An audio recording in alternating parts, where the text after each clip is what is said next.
But where does the conformal cyclic cosmology of Yeah, well, this starting is, to talk about something before yes. that Well, singularity, that Big Bang? I was just thinking to myself, how boring this universe is going to be. You've got this exponential expansion. This was discovered early in this uh, uh, century, 21st century. People discovered that these supernova exploding stars showed that the universe is actually undergoing this exponential expansion. Yes. So it's a self-similar expansion. And it seems to be a feature of this term that Einstein introduced into his cosmology for the wrong reason. He wanted a universe that was static. He put this new term into his cosmology to make it make sense. It's called the cosmological constant. And then when he got convinced that the universe had a Big Bang, he retracted it, complaining that this was his greatest blunder. The trouble is, it wasn't a blunder, it was actually right. Very ironic. And so the universe seems to be behaving with this cosmological constant. Okay, so this universe is expanding and expanding. What's going to happen in the future? Well, it gets more and more boring for a while. What's the most interesting thing in the universe? Well, there's black holes. The black holes more or less gulp down the entire clusters of galaxies. It'll swallow up most of our galaxy. We will run into an Andromeda galaxy's black hole. That black hole will swallow our one. They'll get bigger and bigger, and they'll basically swallow up the whole cluster of galaxies, gulp it all down, pretty well all, most of it, maybe not all, most of it. Okay, and then that'll happen there'll be just these black holes around. Pretty boring, but still not as boring as it's going to get. It's going to get more boring because these black holes, you wait, and you wait, and you wait, and you wait an unbelievable length of time. And Hawking's black hole evaporation starts to come in. And the black holes, it's incredibly tedious, finally evaporate away. Each one goes away, disappears with a pop at the end. What could be more boring? It was boring then. Now this is really boring. There's nothing, not even black holes. The universe gets colder and colder and colder and colder. And I thought, this is very, very boring. Now that's not science, is it? But it's emotional. So I thought, who's going to be bored by this universe? Not us. We won't be around. It'll be mostly photons running around. And what do photons do? They don't get bored because it's part of relativity, you see. It's not really that they don't experience anything. That's not the point. That photons get right out to infinity without experience any time. It's the way relativity works. And this was part of what I used to do in my old days when I was looking at gravitational radiation and how things behaved in infinity. Infinity is just like another place. You can squash it down as long as you don't have any mass in the world. Infinity is just another place. The photons get there. The gravitons get there. What do they get? They run to infinity. They say, well, now I'm here. There's something on the other side, is there? The usual view, it's just a mathematical notion. There's nothing on the other side. That's just the boundary of it. A nice example is this beautiful series of pictures by the Dutch artist M.C. Escher.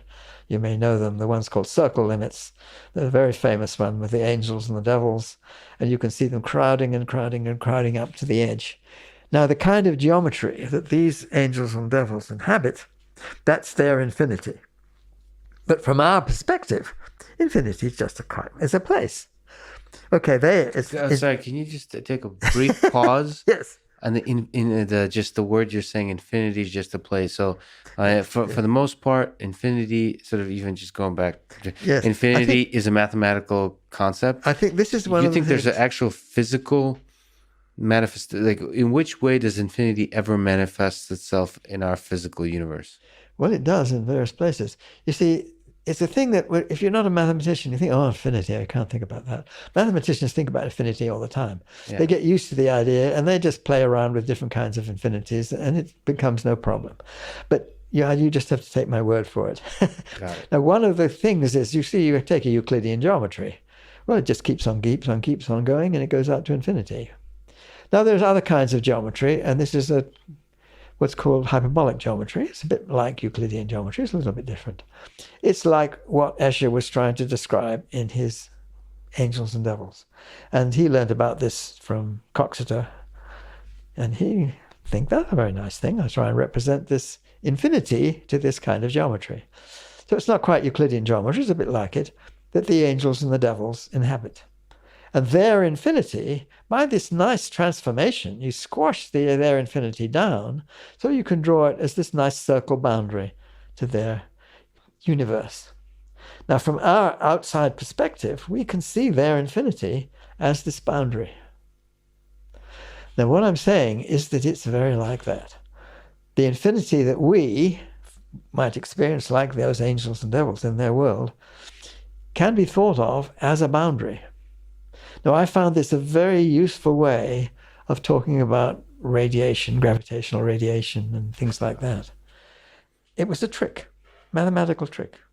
So now what I'm saying is that mathematical trick becomes real.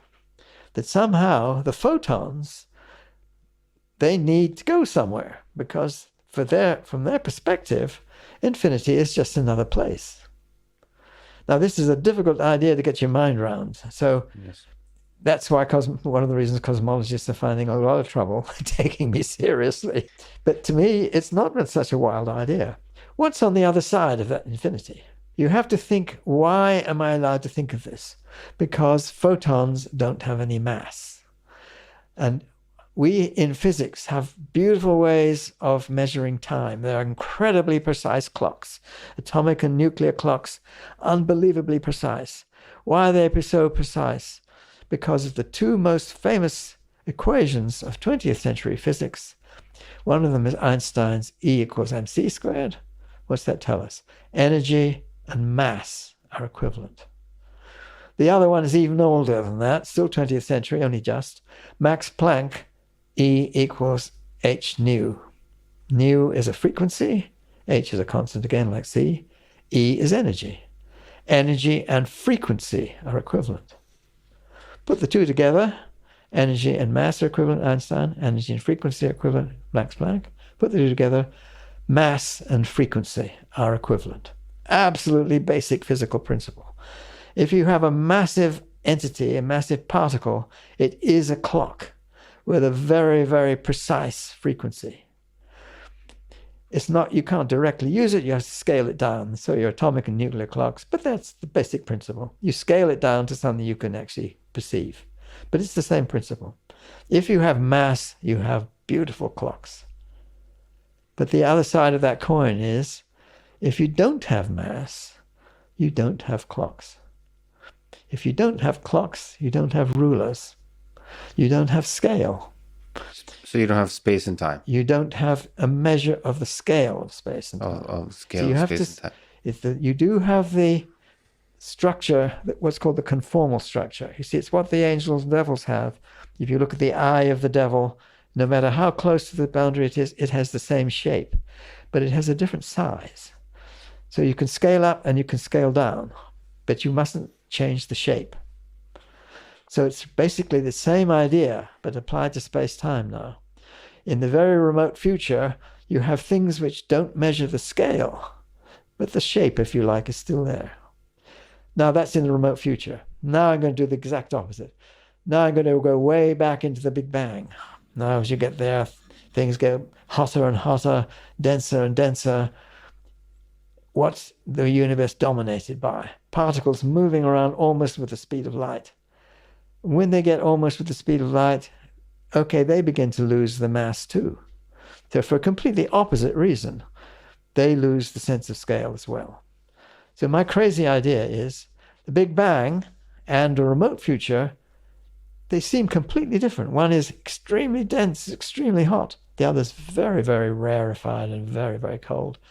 But if you squash one down by this conformal scaling, you get the other.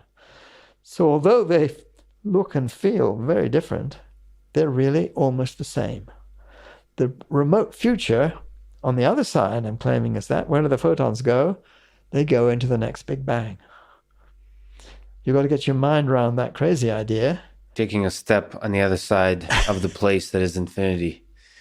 Okay, Yes. but... So I'm saying the other side of our Big Bang, now I'm going back into the Big Bang. Backwards. There was the remote future of a previous eon. Previous eon. And what I'm saying is that previous eon, there are signals coming through to us which we can see and which we do see. And these are both signals. The two main signals are to do with black holes. One of them is the collisions between black holes. And as they spiral into each other, they release a lot of energy in the form of gravitational waves.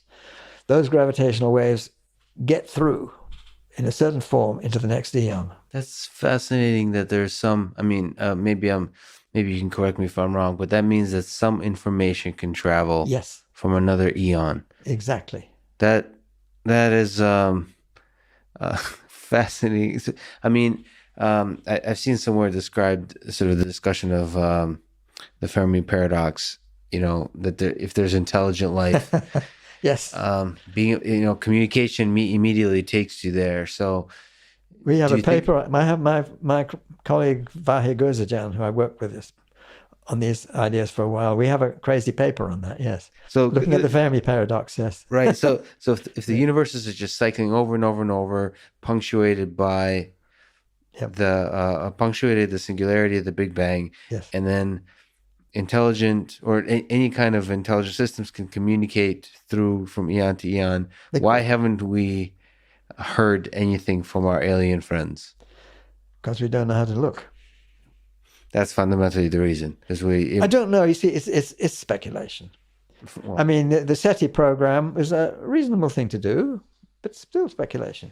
It's trying to say, okay, maybe not too far away was a civilization which got there first, before us, early enough that they could send us signals. But how far away would you need to go before? I mean, I don't know. We've so little knowledge about that. We haven't seen any signals yet, but it's worth looking. It's worth looking. And what I'm trying to say, here's another possible place where you might look. Now you're not looking at civilizations which got there first. You're looking at those civilizations which were so successful, probably a lot more successful than we're likely to be by the looks of things, which knew how to handle their own global warming or whatever it is, and to get through it all and to live to a ripe old age in the sense of a civilization, to the extent that they could harness signals that they could propagate through for some reason of their own desires, whatever we wouldn't know, to other civilizations which might be able to pick up the signals. But what kind of signals would they be? I haven't the foggiest.